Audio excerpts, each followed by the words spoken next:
découverte du centenaire de l'usine Ferropem le dimanche 20 avril. L'usine a accueilli durant 48 heures plus de 400 visiteurs qui ont pu vivre quelques instants au cœur d'une usine de haute envergure. L'équipe de Moriane TV a pu suivre toute la fabrication du silicium au cours des différentes étapes de sa création. Laissons à présent la parole à notre guide qui va revenir sur la visite hors du commun à laquelle nous avons pu assister.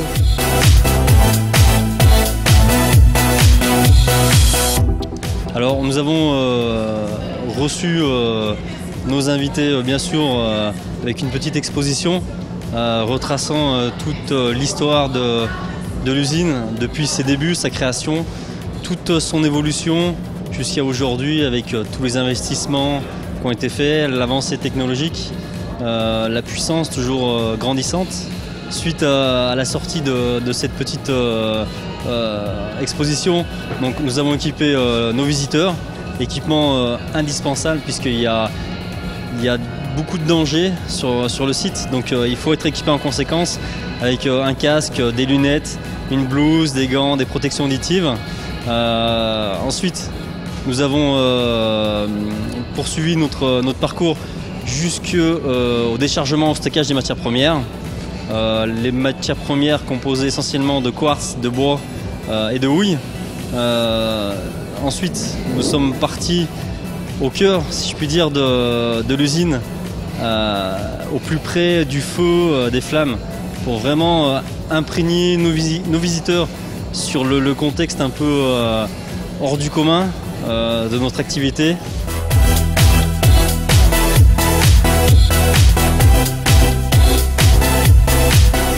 Les visiteurs, au plus près de ces fours atteignant les 3000 degrés, se sont rendus compte des conditions extrêmes que vivent les salariés jour après jour et de la résistance que demande ce métier.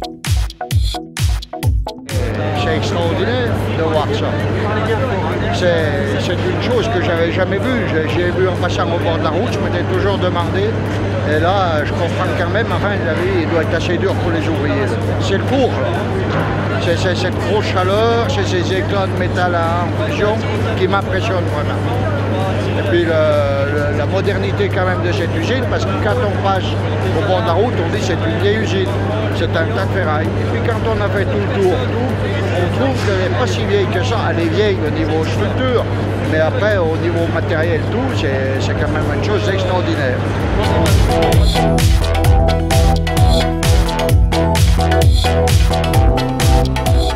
On a essayé de faire partager ce qu'on vit au quotidien finalement, bien sûr tout en respectant malgré tout des consignes de sécurité puisque nos visiteurs ne sont pas habitués à être aussi proches de conditions aussi dangereuses, je pense.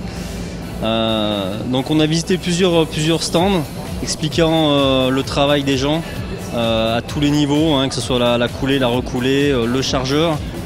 Des fonctions clés pour la fabrication du silicium au niveau des fours. Alors, ce qui intéressait les gens forcément, c'était de voir ces flammes.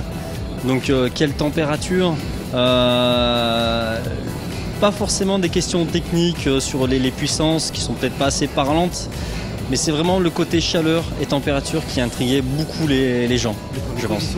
Les conditions de travail qui sont assez rudes.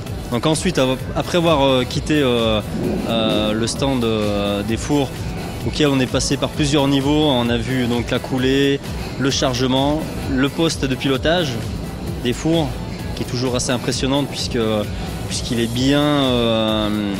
Nous avons des postes de contrôle qui sont bien poussés, gérés par automate avec des supervisions, des ordinateurs pour gérer tout ça. Nous sommes passés par une partie, je pense aussi importante, qui est l'analyse de notre silicium, de notre métal. Il faut savoir ce que l'on vend à nos clients, c'est très important.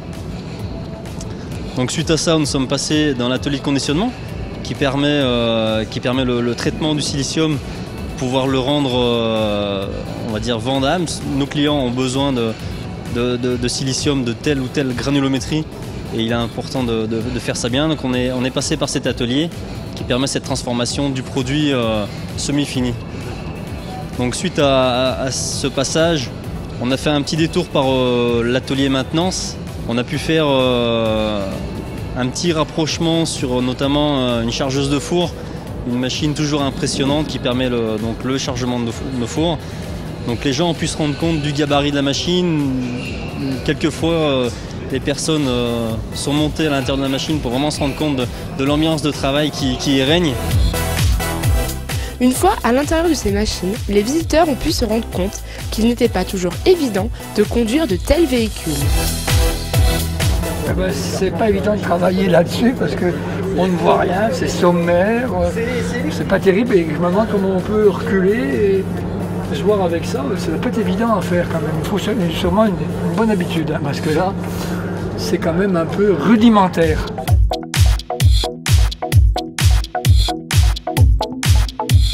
Pour terminer la visite, nous nous sommes rendus dans le laboratoire où nous avons pu découvrir toute la haute technologie que possédait cette usine. On essaye, on fait plus que ça, on y arrive, de faire du métal de très haute qualité et pour cela, on l'analyse en profondeur si je puis dire. La visite se terminait ainsi avec un petit geste symbolique où les gens prenaient un morceau de silicium et le mettaient à l'intérieur d'une urne, si je puis dire, un cairn, quelque chose de symbolique pour terminer cette visite. Cette usine qui fonctionne depuis 100 ans a encore de belles années devant elle.